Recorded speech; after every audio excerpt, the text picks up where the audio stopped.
എല്ലാവർക്കും പുതിയൊരു വീഡിയോയിലേക്ക് സ്വാഗതം. ഇന്ന് ഞാൻ സംസാരിക്കാൻ പോകുന്ന വിഷയം കുറച്ച് ദിവസങ്ങൾക്ക് മുമ്പ് ഞാൻ ഇട്ടൊരു വീഡിയോയുമായിട്ട് ബന്ധപ്പെട്ട കാര്യമാണ്. ഞാൻ അന്ന് ഷാജി എന്ന് പറയുന്ന ഒരു കുട്ടിയെ കുറിച്ചിട്ട് കുറച്ച് കാര്യങ്ങൾ പറയുകയുണ്ടായി. പറയാൻ കാരണം, ഞാൻ ആ കുട്ടിയുമായി ബന്ധപ്പെട്ട് കണ്ട ഒരു 3 വീഡിയോയുമായിട്ടുള്ള അതിനോടനുബന്ധിച്ചുള്ള കാര്യങ്ങളാണ് ഞാൻ സംസാരിച്ചത്. അല്ലാതെ എനിക്ക് ആ കുട്ടിയുമായിട്ട് യാതൊരു പരിചയവുമില്ല. കുറച്ച് നാൾ മുമ്പ് ആ കുട്ടിയുടെ ഭർത്താവ് മരിച്ചു പോയ ആ സമയത്ത് ഏതോ ഒരു ചാനലുകാർ ഈ കുട്ടിയെ വന്നിട്ട് ഇൻ്റർവ്യൂ ചെയ്യുന്ന അതുപോലെ ഒരു വീഡിയോയാണ് ഞാൻ കണ്ടത്. അത്ര കാര്യമായിട്ട് എൻ്റെ മൈൻഡിലില്ല അത് ആരാണത് ആ വീഡിയോ എടുത്തത് എന്നൊന്നും എനിക്ക് ഓർമ്മയില്ല. എൻ്റെ മൈൻഡിലുള്ളത് ഇത്ര മാത്രം: 5 കൊച്ചു കുഞ്ഞുങ്ങളെ ഈ അമ്മയുടെ കയ്യിൽ ഏൽപ്പിച്ചിട്ട് ആ കുഞ്ഞുങ്ങളുടെ അച്ഛൻ ആത്മഹത്യ ചെയ്തു. ഈ വാർത്തയാണ് എന്നെ എൻ്റെ മനസ്സിനെ ഒന്ന് പിടിച്ചുലച്ചത്. കൂടുതലായിട്ട് ഞാൻ അന്നേരം അതേക്കുറിച്ചൊന്നും ചിന്തിച്ചിട്ടുണ്ടായിരുന്നില്ല. ആ കുട്ടിയെക്കുറിച്ചുള്ള, ആ കുഞ്ഞുങ്ങളുടെ അമ്മയെക്കുറിച്ചുള്ള ഒരു വേദന, അത് കഴിഞ്ഞ് പിന്നെ ഞാൻ അത് ഫോളോ ചെയ്തൊന്നുമില്ല. പിന്നെ കുറച്ച് ദിവസങ്ങൾക്ക് മുമ്പ്, കുറച്ച് ആഴ്ചകൾക്ക് മുമ്പ് ഈ ഷാജിദയുടെ സ്വന്തം 2 വീഡിയോ കാണാനിടയായി. ഒന്ന്, ആ കുട്ടി ഉമ്മയുമായിട്ട് വീട്ടിൽ വെച്ചിട്ട് രാത്രി സമയം ഭയങ്കരമായിട്ട് വഴക്കുണ്ടാക്കുന്നു. പിന്നെ ഒരെണ്ണം, ആ കുട്ടിയുടെ മൂത്ത മകൻ 16 വയസ്സ് ഏകദേശം ആയിട്ടുള്ള മകൻ 10ാം ക്ലാസ്സിലായിരുന്നു. ആ കുട്ടിയുടെ മാർക്ക് കുറഞ്ഞു പോയതുമായിട്ട് ബന്ധപ്പെട്ട് ആ കുട്ടീനെ ചീത്ത പറയുന്നു. ഇതൊന്നും നോർമൽ സാധാരണ ആളുകൾ ചെയ്യുന്ന കാര്യം ആയിട്ട് എനിക്ക് തോന്നിയില്ല. സാധാരണ ആളുകൾ ചെയ്യുന്ന ഒരു കാര്യം അല്ല ഇത് രണ്ടും. ഉമ്മയുമായിട്ട് വഴക്കുണ്ടാക്കിയത് എന്തെങ്കിലും മാനസിക പിരിമുറുക്കങ്ങളൊക്കെ ഉണ്ടായ സമയത്തായിരിക്കാം. നമ്മൾ വഴക്കുണ്ടാക്കുമ്പോണ്ടല്ലോ, മറ്റൊരാളെ ചീത്ത പറയുമ്പോൾ നമ്മൾ എന്താ പറയുന്നതെന്ന് നമ്മൾക്ക് തന്നെ ബോധം ഉണ്ടാവില്ല.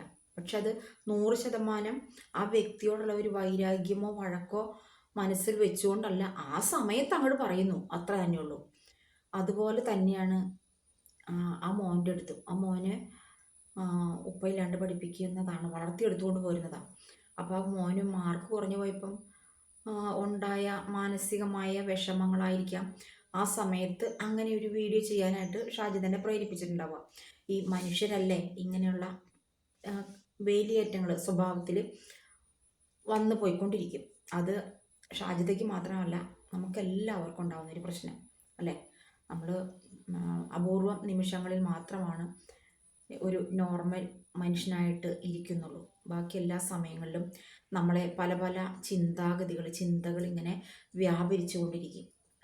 ഒരു ആണൊരുത്തനാണെങ്കിൽ ഭാര്യയോട് വഴക്കുണ്ടാക്കും, ഭാര്യ ഭർത്താവിനോട് വഴക്കുണ്ടാക്കും, കുട്ടികൾ തമ്മിൽ, ഈ പേരൻസ് മക്കളോട്, ഇതൊക്കെ ഉണ്ടാവും. അതൊക്കെ ഒരു നോർമൽ ലൈഫാണ്. അതിൽ ഒരിത്തിരി അങ്ങോട്ട് കടന്നു പോകുമ്പോഴാണ് അവിടെ ഈ പ്രശ്നങ്ങളൊക്കെ ഉണ്ടാകുന്നത്. അതുപോലെ തന്നെ കുടുംബ പ്രശ്നങ്ങൾ വീഡിയോയിൽ പകർത്തി അത് ജനങ്ങളുടെ മുന്നിൽ എത്തിക്കുന്നതും അതും ഒരു ശരിയായ പ്രവണതയല്ല.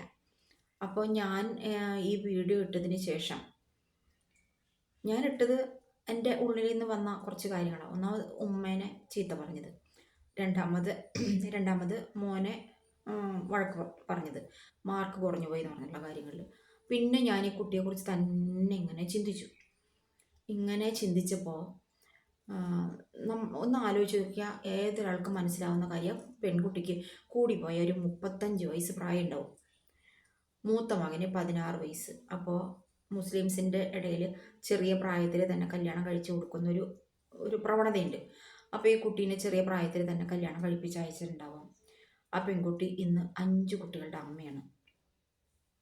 5 കുട്ടികളെ ഗർഭം ധരിക്കുന്ന ആ ഗർഭാവസ്ഥ എന്ന് പറയുമ്പോൾ തന്നെ ഏതാണ്ട് 10 മാസം കണക്കാക്കിയാൽ ശരാശരി ഒരു 5 വർഷത്തിൻ്റെ അടുത്തെത്തി.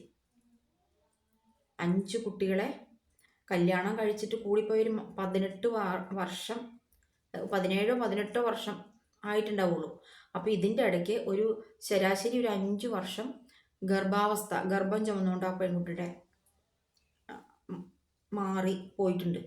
ഈ 18 വർഷത്തിൽ ഒരു 5 വർഷം 4.5 വർഷം 4.5 to 5 അത്ര കാലം ഗർഭാവസ്ഥയിൽ മാറിപ്പോയി. പിന്നെ ഒരു കുട്ടി പിറന്നാൽ, ഒരു കുട്ടി ജനിച്ചാൽ ശരാശരി ഒരു 3 വയസ്സ് വരെ അമ്മയുടെ പരിചരണം, അമ്മയുടെ ശ്രദ്ധ മുഴുവൻ ആ കുട്ടിയിലുണ്ടാവണം. 5 കുട്ടികളാണ്. ഒരു കുട്ടിക്ക് 3 വർഷം എന്നുള്ള രീതിയിൽ മാറ്റി വെച്ചാൽ, ഒരു കുട്ടി പിറന്നു 3 വർഷം, 2-3 വർഷം, അപ്പോൾ അടുത്ത കുട്ടി പിറന്നു, അപ്പോൾ ഈ കുട്ടീനെ നോക്കണം, ആ കുട്ടീനെ നോക്കണം, പിന്നെ അടുത്തത് പിറന്നു, അങ്ങനെ അങ്ങനെ അങ്ങനെ നോക്കുമ്പോൾ ഒരൊറ്റ കുട്ടീനെ മാത്രമല്ല ഒരു സമയത്ത് നോക്കേണ്ടതേ. ഇപ്പോൾ ആ ഷാജിദയുടെ അവസ്ഥ എന്താ? മൂത്ത മോൻ +1 പോകണം, അടുത്ത കുട്ടികളൊക്കെ ഏതൊക്കെ ക്ലാസ്സിലാണോ അറിയില്ല. ഇവർക്കെല്ലാം വേണ്ട സാധനങ്ങൾ ഇതാ ജൂൺ മാസം വരാൻ പോവുക. മെയ് ഏതാണ്ട് അവസാന ഘട്ടത്തിലേക്ക് എത്തിയിരിക്കുന്നു. സ്കൂൾ തുറക്കുമ്പോൾ ഈ 5 കുട്ടികൾക്കും ബാഗ് വേണേ. ഒരു ബാഗിന് ശരാശരി ഒരു 1000 രൂപ അടുത്ത് വില വരും.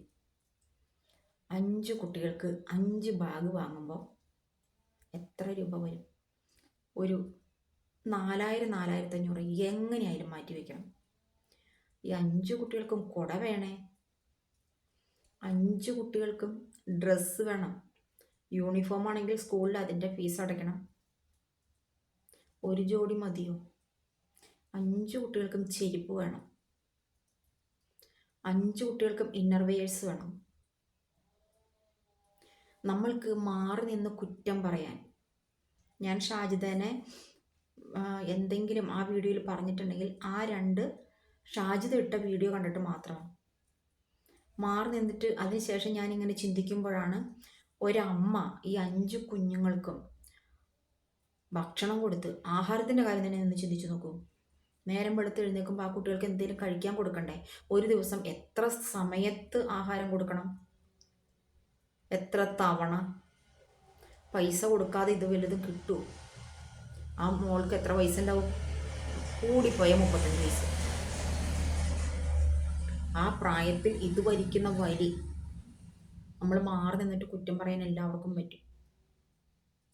ഇതാണ് ഞാൻ പറഞ്ഞത്, ഒന്ന് ഇടപെടാൻ അതിൻ്റെ ലൈഫിലേക്ക് ആരെക്കൊണ്ടെങ്കിലും. ഈ ക്രിസ്ത്യൻ മുസ്ലിം മതവിഭാഗത്തിൽപ്പെട്ട ആളുകൾക്ക് ഒരു പ്രത്യേകതയുണ്ട്. അവരുടെ പള്ളി കമ്മിറ്റിക്കാരൊക്കെ എന്തെങ്കിലും പ്രശ്നങ്ങളിലൊക്കെ ഇടപെടുന്നതായിട്ട് കണ്ടിട്ടുണ്ട്. ഹിന്ദുക്കൾക്ക് അങ്ങനെ ഒരു രീതിയില്ല. എന്ത് വന്ന് ഭവിച്ചാലും തന്നെ കൈകാര്യം ചെയ്യുക എന്നുള്ളതല്ലാതെ മതമൊന്നും അതിലിടപെടില്ല. പക്ഷേ നിങ്ങൾക്ക് അങ്ങനെയല്ല. ക്രിസ്ത്യൻ ഹിന്ദു വിഭാഗത്തിൽപ്പെട്ടവർക്ക് അവരുടെ കമ്മിറ്റിക്കാർ എന്തെങ്കിലും ഒക്കെ ചോദിക്കും, എന്താ പ്രശ്നം, അല്ലെങ്കിൽ ഇടപെടലുണ്ടാവും. അപ്പം അതുകൊണ്ടാണ് ഞാൻ കഴിഞ്ഞ വീഡിയോയിലും പറഞ്ഞത്, അവരിലൊരു ഇടപെടൽ, ഒരു നല്ല കൈകൾ. ഇപ്പോൾ 5 ബാഗൊക്കെ വാങ്ങാൻ എത്ര പൈസ? അപ്പോൾ അതൊക്കെ ആരെങ്കിലും ചോദിക്കാനും സ്പോൺസർ ചെയ്യാനും. യൂട്യൂബിൽ നിന്ന് ആ പെൺകുട്ടിക്ക് എന്തോ വരുമാനമൊക്കെ കിട്ടുന്നുണ്ട്. പക്ഷെ അതുകൊണ്ട് ഈ പറഞ്ഞ കാര്യങ്ങൾ, ഭക്ഷണത്തിന് ഇപ്പോൾ വെക്കേഷൻ കാലമല്ലേ, 2 മാസം ഈ 5 കുട്ടികളും സ്കൂളിൽ പോയാൽ പിന്നെ രാവിലെ എന്തെങ്കിലും കൊടുത്തു, സ്കൂളിൽ നിന്ന് പിന്നെ ഉച്ചഭക്ഷണം കിട്ടി, വൈകുന്നേരം വരുമ്പോൾ പിന്നെ എന്തെങ്കിലും തയ്യാറാക്കിയാൽ മതി, പിന്നെ അത്താഴവും. ഇതങ്ങനെയല്ല, പിള്ളേർക്ക് ഇടപെട്ട് വിശക്കും.